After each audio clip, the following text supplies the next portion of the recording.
India में भी bikes बना रहे हैं। हमारे पास बजाज कंपनी अवेलेबल है, या we have Royal Enfield also. Chance आ जाता है कि अगर ज़्यादा फॉरेन के प्रोडक्ट बिकेंगे तो हमारे डोमेस्टिक इंडस्ट्रीज़ के प्रोडक्ट कब बिकेंगे। ये वर्ड सबसे पहले यूज़ किया था फ्रेडरिक लिस्ट नाम के पर्सन थे, इकोनॉमिस्ट हैं ये। इन्होंने प्रोटेक्शनिज्म वर्ड दिया। मतलब बेसिकली वो यही कहना चाहते हैं कि भाई यूएसए को पेमेंट प्रोवाइड कर। बेसिकली एक पूरी लिस्ट ही was showing on the TV कि मैं इतना इतना टैरिफ हर कंट्री पे लगाऊंगा, which is a long list of countries including India as well. 50% tariff भी रखा है ऐसे नेशंस पर जो बहुत ज़्यादा इकोनॉमिकली वीकर है। USA has threatened above 200% tariffs. जी, on 245 है ये। 245% tariffs on Chinese goods. Hello everyone and welcome to Chetan Bharat learning. आज के इस पॉडकास्ट में हम एक ऐसे टॉपिक पे बात करने वाले हैं जो पिछले 3 या 4 महीने से ग्लोबल न्यूज़ का हिस्सा बना हुआ है। जब से डोनाल्ड ट्रंप यूएसए के नए प्रेसिडेंट बने हैं तब से पूरी दुनिया में टैरिफ्स को लेके बहुत ज़्यादा कंट्रोवर्सी बनी हुई है। और इनफैक्ट पिछले 1 महीने से तो जब से उन्होंने टैरिफ्स बढ़ाने शुरू किए हैं दूसरी कंट्रीज़ पे, तब से ग्लोबल इकोनॉमी पे और सोसाइटी पे इसका बहुत गहरा असर हो रहा है। इसी टॉपिक पे बात करने के लिए आज हमारे साथ हैं doctor Yash Kirti Goyal. Sir, welcome to the podcast. Thank you sir, my pleasure. तो सर, आज हमारे उन सभी सवालों के जवाब देंगे जिससे आपको पूरी क्लैरिटी हो जाएगी कि टैरिफ्स क्या होते हैं, टैरिफ्स क्यों बढ़ाए जा रहे हैं, इसका क्या इम्पैक्ट होगा और इसका हम फ्यूचर क्या देख सकते हैं। तो सर, सबसे पहले अगर हम शुरुआत करें एक लेमैन की टर्म्स में, टैरिफ होते क्या हैं? थैंक यू सर, आपने मुझे इस पॉडकास्ट पे बुलाया फर्स्ट ऑफ ऑल। सो अगर हम टैरिफ्स के बारे में बात करें, first of all tariffs are in international trade terms and for layman terms monetary barriers या मॉनेटरी रिस्ट्रिक्शंस होते हैं जब भी एक कंट्री से दूसरी कंट्री में कुछ प्रोडक्ट सेल या परचेज किए जा रहे हैं। से फॉर एग्जांपल अगर हम इंडिया का एग्जांपल लें, इंडिया में अगर मुझे कोई इम्पोर्टेड बाइक या कोई इम्पोर्टेड कार अगर मैं किसी दूसरी कंट्री से परचेज कर रहा हूँ, से फॉर एग्जांपल हम हार्ले डेविडसन का एग्जांपल ले लेते हैं।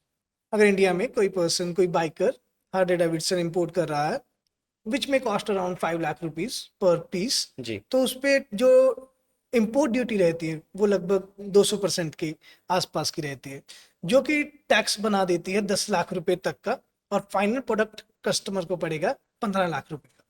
तो जो ये टैरिफ्स होते हैं ये कुछ नहीं, सिर्फ टैक्स की फॉर्म में चार्ज किए जाते हैं जब भी कोई प्रोडक्ट एक्सपोर्ट या इंपोर्ट हो रहा होता है एक कंट्री से दूसरी कंट्री में।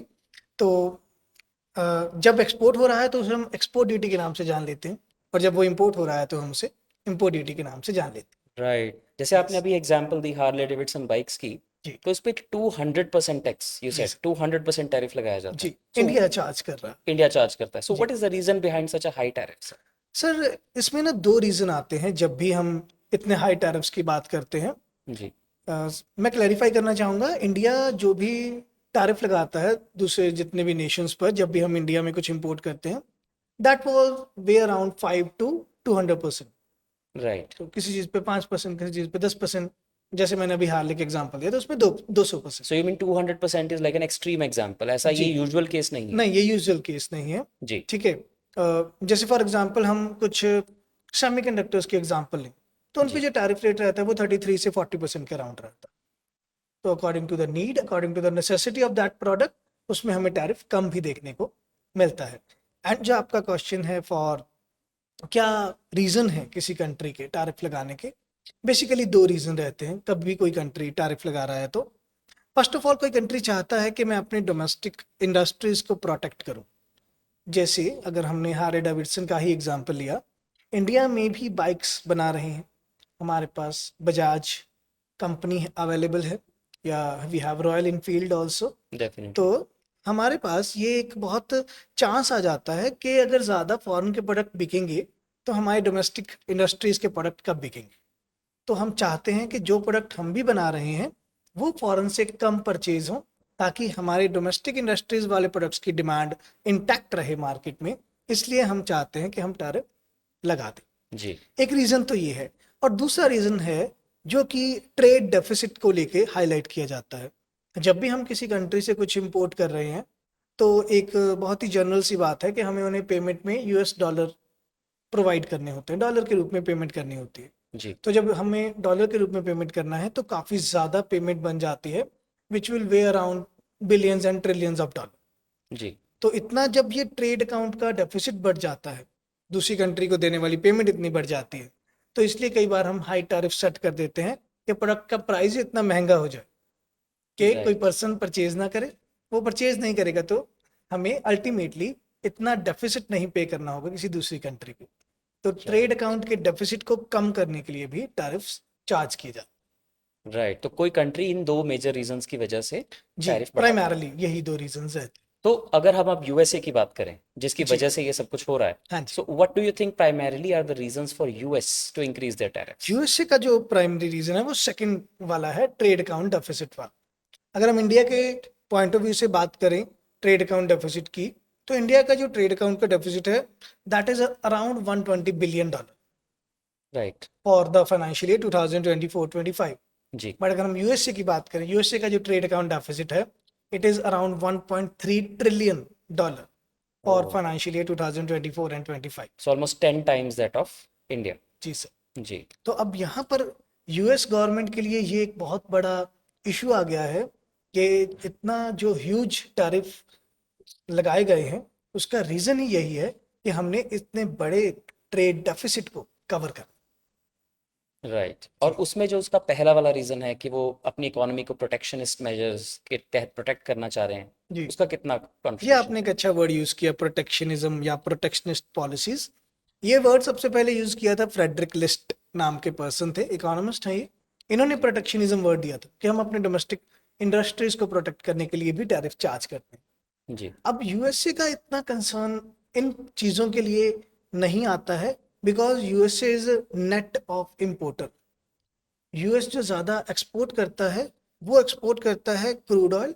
जितना भी यूएसए का क्रूड के रिजर्व्स हैं जी ईरान या मिडल ईस्ट नेशंस के साथ, वो एक्सपोर्ट करता है in terms of goods.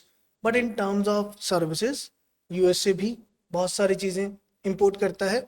But अगर हम बात करें मैन्युफैक्चर्ड आइटम्स की, वो मैन्युफैक्चर्ड आइटम्स जो हाउस होल्ड एक्टिविटीज़ में बहुत ज़्यादा यूज होती जी है वो यूएसए में बहुत ज़्यादा इंपोर्ट की जाती हैं बिकॉज यूएसए का ये मानना है कि हम अपने ह्यूमन रिसोर्स को ज़्यादा स्किलफुल जॉब्स में लेके जाए, और छोटे मोटे काम हम दूसरे छोटे कंट्री मोटे से काम करवा हम लें। दूसरी कंट्री से करवा लें। राइट एज यूएसए में जो डेली वेज हैं, पर आवर वेज हैं, वो भी बहुत ज़्यादा हैं, तो जी इसलिए वो आउटसोर्सिंग बहुत ज़्यादा करवाते हैं अपने प्रोडक्ट्स का, अपने सर्विसेज का दूसरी कंट्रीज से। राइट तो वो प्रोटेक्शनिज्म मेजर में कम जा रहे हैं।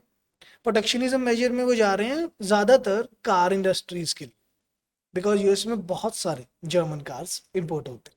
तो राइट। उस केस में हम कह सकते हैं, बट ओवरऑल जो उनका डेफिसिट है वही सबसे बड़ा रीजन। सबसे बड़ा रीजन। जी right sir, right. So lot of clarity on that. अच्छा, अब डोनाल्ड ट्रंप जी की तरफ से ही ये सभी टैरिफ मेजर्स लिए जा रहे हैं, so is it his own doing और is there any other brain behind all this decisions?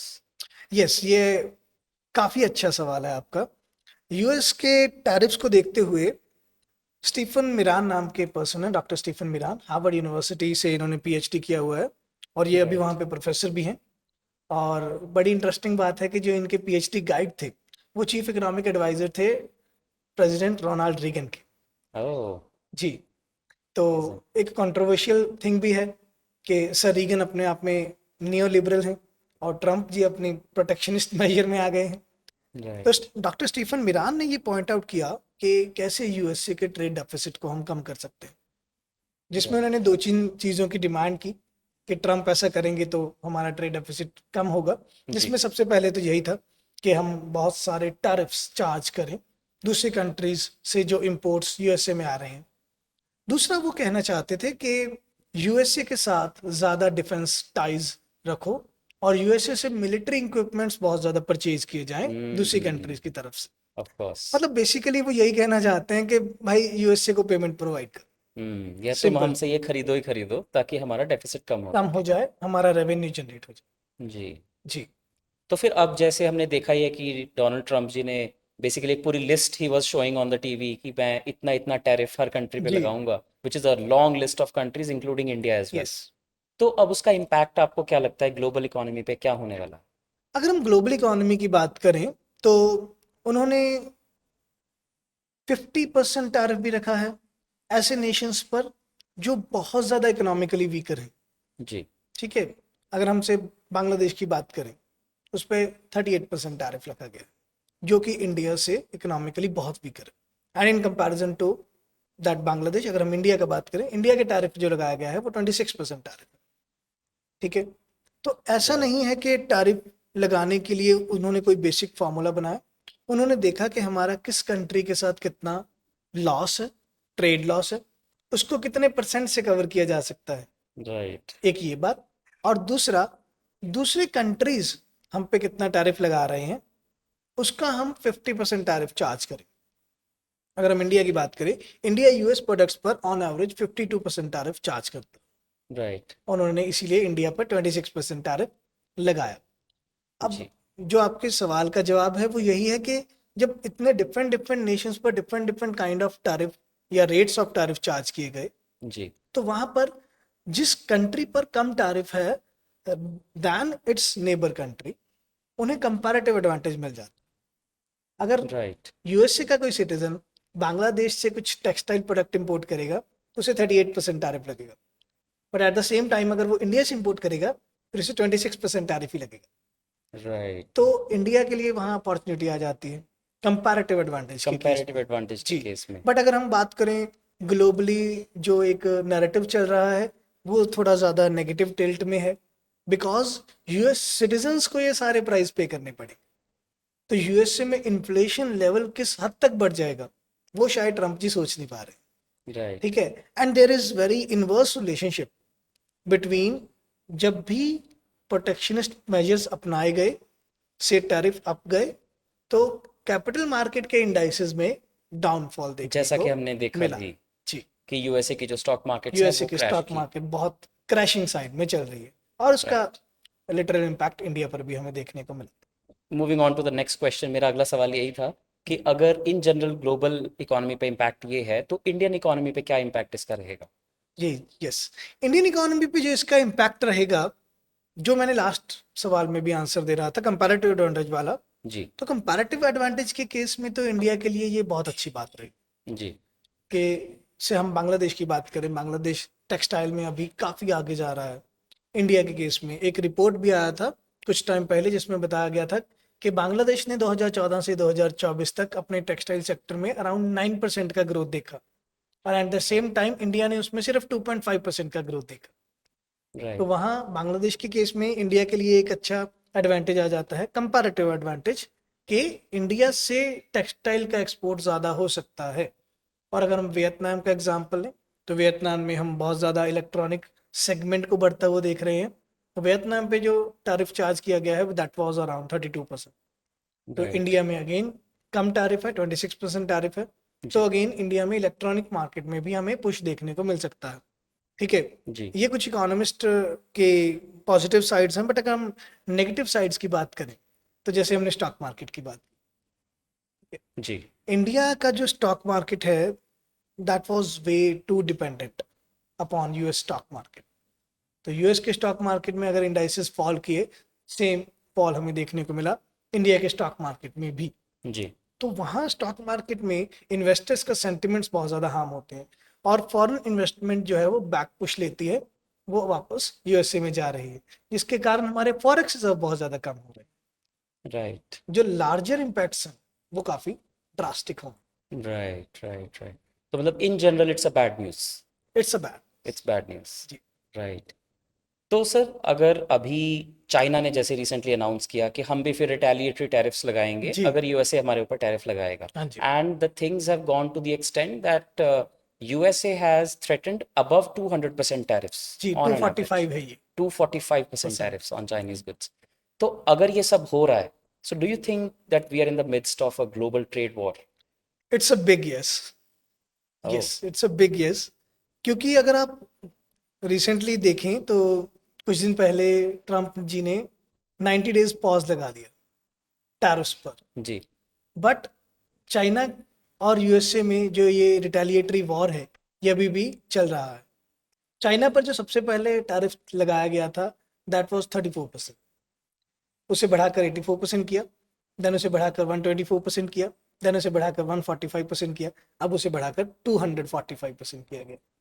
And same again with China, China ने भी 34% टैरिफ लगाया था, देन 104% टैरिफ लगाया, now they are charging 125% of tariff. तो जो ये रिटेलिएशन है, क्या ये जो वर्ल्ड की दो सबसे बड़ी कंट्रीज, सबसे बड़ी इकोनॉमीज हैं on the basis of their GDP value, जी तो क्या अभी ये जो ट्रेड वॉर है इसीलिए ये टैरिफ लगाए गए थे? तो वो हमें पता चल जाता है कि हाँ जी, पॉज ले लिया बाकी सारी कंट्रीज पर चाइना और यूएसए का अभी भी रिटेलिएशन जारी है। Right, so this is really interesting कि पहले यूएसए ने सभी कंट्रीज पे लगाया and then there was a 90 day pause, लेकिन चाइना पे वो पॉज नहीं लगाया गया। जी तो कहीं ना कहीं maybe that was the only reason. जी, ये हो सकता है बिल्कुल, कि क्योंकि चाइना का जो शेयर है पेमेंट में, जो यूएसए ने सारी कंट्रीज की पेमेंट करनी है ट्रेड डेफिसिट की, उसमें चाइना का जो शेयर है वो 40% के अराउंड। ओ मतलब अगर हम कहें कि 1.3 ट्रिलियन डॉलर ट्रेड डेफिसिट है यूएसए का, तो जी चाइना का उसमें से 40% पेमेंट पे करना। तो ये भी एक रीजन हो सकता है कि यूएसए इतना ज्यादा चाइना को टारगेट कर रहा है, राइट। कि तो चाइना का जो ट्रेड पावर बनने का एक चांस है उसको जी, दबाने की कोशिश की जा रही so how far do you agree with this statement जो बहुत सारे इकोनॉमिस्ट कह रहे हैं कि ये सब कुछ जो भी किया जा रहा है ये चाइना को, ये इसलिए किया जा रहा है कि चाइना दुनिया की सबसे बड़ी इकोनॉमी ना बन जाए कहीं। है। इस सवाल का जवाब भी हमारे लास्ट आंसर से ही मिल जाता है। जैसे हमने 90 डेज का पॉज देख लिया बाकी सारी इकोनॉमीज पर, बट चाइना के साथ रिटेलिएशन जारी है, तो वो शायद इसीलिए किया गया। और चाइना का जो टैरिफ रेट है ऑन यूएसए, जी दैट इज 125%, और यूएसए लगा रहा है 245%। तो जब राइट चाइना से प्रोडक्ट चल कर यूएसए में पहुंचेगा, तो मान लीजिए कोई 100 रुपए का प्रोडक्ट है और उस पर 245 रुपीज एक्स्ट्रा ड्यूटी चार्ज होके वो 345 रुपीज का बिकेगा। जी ठीक है, तो आप समझिए कि चाइना के एक्सपोर्ट इंडस्ट्री को कितना हार्म पहुंचे और यूएसए के सिटीजन्स को कितना ज्यादा इन्फ्लेशन देखने को मिले। तो यस, एक तरफ से चाइना को फुल फ्लेज टारगेट किया जा रहा है। This war is not from swords और any kind of military material, this is with goods and services on taps. Right right, very well explain sir. कोई any final thoughts that you have on where this global trade war will take the world, क्योंकि अभी तो Donald Trump जी को अभी हमने elect किया है, USA वालों ने इलेक्ट किया है, और जी अभी तो पौने 4 साल हमें उन्हें और झेलना है in in that way. So जी, what where do you think global economy will go from here? इसमें ना दो पॉइंट्स हैं कि अगर तो ट्रम्प जी ये सोचें कि जो मैं कर रहा हूँ मैं सही कर रहा हूँ, क्योंकि उन्होंने ये देखा कि मैं टैरिफ लगा दूंगा तो मेरा ट्रेड डेफिसिट कम हो जाएगा। बट वो सिंगल साइड सोच रहे हैं, वो ये नहीं सोच रहे कि क्या यूएसए के सिटीजन्स उतने प्रोडक्ट की डिमांड भी करेंगे या नहीं करेंगे।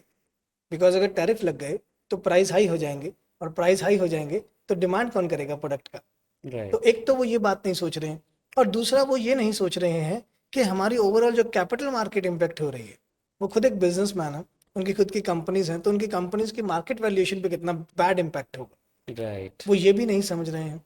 और जो बॉन्ड्स या इंटरेस्ट रेट का रिलेशन है कैपिटल मार्केट के साथ, वो भी खराब हो रहा है। और जैसे ही उनकी बॉन्ड मार्केट को थोड़ा नुकसान पहुंचना शुरू हुआ, उन्होंने 90 डेज का पॉज दे दिया। तो मे बी मार्केट सेंटिमेंट्स को देखते हुए ट्रंप जी को ये लगे कि हम शायद गलत कर रहे थे, ये नहीं करना हम्म चाहिए। और अभी कुछ 2-3 घंटे पहले ही स्टेटमेंट आया था ट्रंप जी का कि मैं चाइना को अर्ज करूंगा कि रिटेलिएशन जो है वो हम रोक दें, यहीं पर रोक दें। राइट फ्यूचर टॉक्स जो करने हैं वो बाद में देखते हैं, रिटेलिएशन रोक देते राइट, हैं। So so good move by him I think. या हाँ, ये कह सकते हैं, बिकॉज इसमें पॉइंट ये आ जाता है ना कि इंटरनेशनल रिलेशंस की बात आ जाती है, जी रिलेशन तो बना के रखने ही हैं। जी कब तक हम अपने कंट्री के बारे में सोचेंगे, या तो फिर अटारकी में चले जाएं वो, फिर राइट वो ओपन इकोनॉमी में ट्रेड ही ना करें। राइट तो शायद मे बी ट्रम्प जी को ये लगा कि नहीं, जो मैं कर रहा हूँ वो सिंगल साइडेडली मेरे लिए ठीक था। क्योंकि ये सारा सिनेरियो यूएसए की गवर्नमेंट के लिए फायदेमंद है, क्योंकि यूएसए की गवर्नमेंट को इंपोर्ट ड्यूटी से रेवेन्यू जनरेट हो रहा है, और इसका किसी को फायदा नहीं। right right so right so that's pretty well explained sir. Thank you so much sir for your entire explanation. हमारे यूजर्स को आई एम श्योर अच्छे से समझ में आ गया होगा कि ये सारा इशू क्या चल रहा है और आने वाले वक्त में इस पे क्या हम एक्सपेक्ट कर सकते हैं। Thank you so much sir for your valuable inputs. So that was about Donald Trump and his tariffs, and we are in the midst of a global trade war, the statement made by Dr. Yash Kirti sir. तो इसी के साथ इस podcast को मैं and करूंगा। इस तरह के और वैल्यूएबल पॉडकास्ट जानने के लिए आप इस चैनल को ज़रूर सब्सक्राइब करें। और that is all. Thank you and take care.